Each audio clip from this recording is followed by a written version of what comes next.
નમસ્કાર ખેડૂત મિત્રો, હું રવિ ચૌહાણ.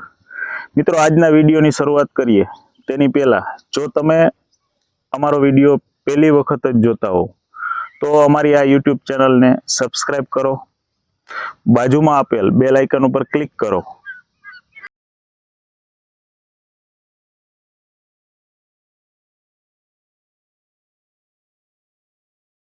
જેથી કરીને અમે જે કાંઈ ખેતીને લગતી અવનવી માહિતી આ વિડીયો દ્વારા તમારા સમક્ષ રજૂ કરીએ છીએ તો એ માહિતી તમને સમયસર મળતી રહે.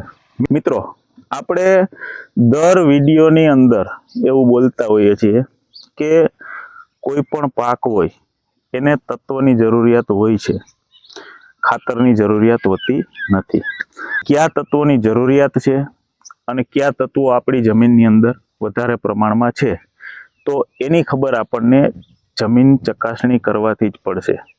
મિત્રો, ઘણા ખેડૂતોને એ પ્રશ્ન થતો હશે કે માટીનો નમૂનો જે છે એ જમીનમાંથી કઈ રીતે લેવો, કારણ કે જો જમીન ચકાસણી કરવી હોય તો માટીનો નમૂનો કાળજીપૂર્વક લેવો ખૂબ જ જરૂરી છે. કારણ કે તમે કોઈ પણ રીતે નમૂનો લઈ અને લેબમાં મોકલી આપશો એટલે લેબમાં જે કાંઈ વ્યક્તિ બેસે છે એને તો માત્ર ને માત્ર 300 થી 400 ગ્રામ માટીની જ જરૂર છે. તમે ગમે ત્યાંથી માટી ભરી દેશો એ એનું એનાલિસિસ કરી નાખશે, પણ વ્યવસ્થિત રીતે નમૂનો લીધેલો હશે તો એનો અહેવાલ છે એ પણ વ્યવસ્થિત રીતે ચોક્કસપણે આપણા પાકને અનુરૂપ જે કાંઈ માહિતી હશે એ બધી જ એની અંદર ઇન્વોલ્વ થઈ જશે. તો આવો મિત્રો, આપણે જાણીએ કે જમીનનો નમૂનો કઈ રીતે લેવો. એની પહેલા ખાસ એક બે લાઈન કહી દઉં કે મિત્રો, આપણે માટીનો જે નમૂનો લેવાનો છે એ કઈ જગ્યાએથી નહીં લેવો, તો કે જ્યારે આપણો પાક છે, બાગાયતી પાકને બાદ કરતા જે કાંઈ આપણા ફિલ્ડ ક્રોપ છે એ જમીનમાં હોય ત્યારે એમાંથી નમૂનો નહીં લેવાનો, સેઢાપાડા ઉપરથી નમૂનો નહીં લેવાનો, કોઈ મોટું ઝાડ હોય તો એની નીચેથી નમૂનો નહીં લેવાનો, કૂવા પાસેથી નમૂનો નહીં લેવાનો, પછી આપણો કોઈ ખાતરનો ઢગલો હોય તો એની આજુબાજુથી નમૂનો નહીં લેવાનો. તો મિત્રો, કોઈ પણ પાક પૂરો થઈ ગયા પછી આપણી જમીન જ્યારે ખુલ્લી થઈ જાય એ સમયે જમીનનો નમૂનો લેવાનો છે.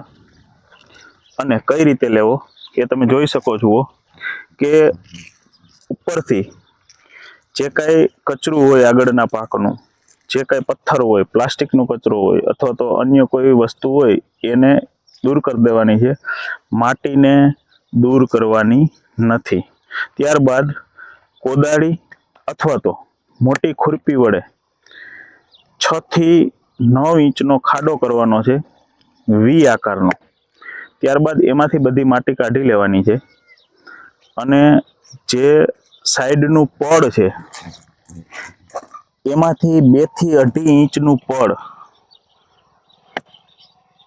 એમાં જે માટી આવે છે એ માટીને તમારે વ્યવસ્થિત ચોખ્ખા તગારામાં અથવા તો વ્યવસ્થિત બીજું પાત્ર હોય ચોખ્ખું એની અંદર લઈ લેવાની છે.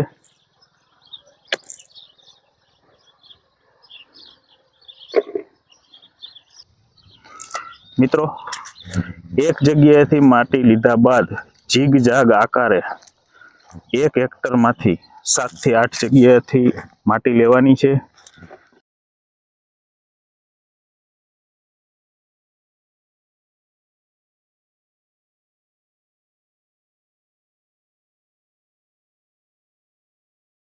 મિત્રો, માટીને સાફ કરી અને વ્યવસ્થિત રીતે મિક્સ કરી દેવાની છે.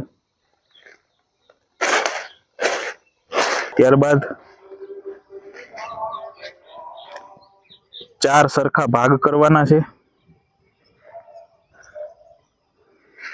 એમાંથી સામસામેના 2 ભાગને દૂર કરી નાખવાના.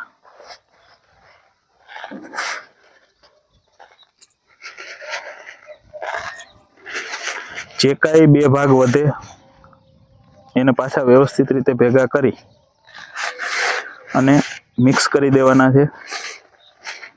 આવું ત્યાં સુધી કરવાનું છે જ્યાં સુધી આપણી માટીનો નમૂનો 400 થી 500 ગ્રામ સુધી ના રહે.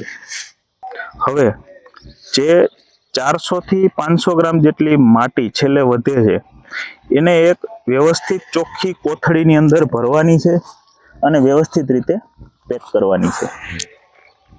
ત્યારબાદ મિત્રો આ નમૂના સાથે એક વિગત મોકલવાની રહેશે, જેની અંદર તમારું પૂરું નામ, ગામનું નામ, તાલુકો, જિલ્લો, મોબાઈલ નંબર, તમે કયો પાક વાવેલો હતો એ અને હવે કયો પાક કરવાના છો તે. સાથે સાથે એક કરતાં વધારે જમીનના નમૂના હોય તો તમે જે રીતે યાદ રાખો છો કે કટકી છે, પડું છે, રાણિયું છે, કોબું છે, તો એ પણ એની અંદર લખી નાખજો, જેથી કરીને એ જમીનનો રિપોર્ટ એ પ્રમાણે મળે.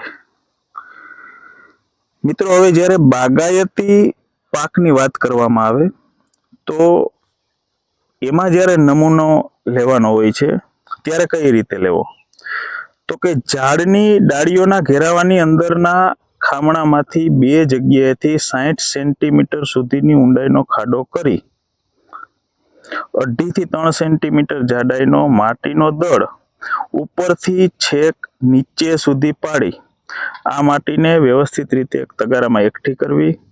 આમ 8 થી 10 ઝાડના આડા અવડા પસંદ કરી અને બધી જ માટી એકઠી કરી અને જે રીતે આપણે આ નમૂનો લીધો એ જ રીતે નમૂનો લઈ અને લેબમાં મોકલવાનો રહેશે. તો મિત્રો આ રીતે માટીનો નમૂનો લીધા બાદ ICLની પુણેની અંદર આવેલી હાઈટેક લેબની અંદર તમે પણ નોમિનલ ચાર્જથી તમારી માટીનું પૃથ્થકરણ કરાવી શકો છો.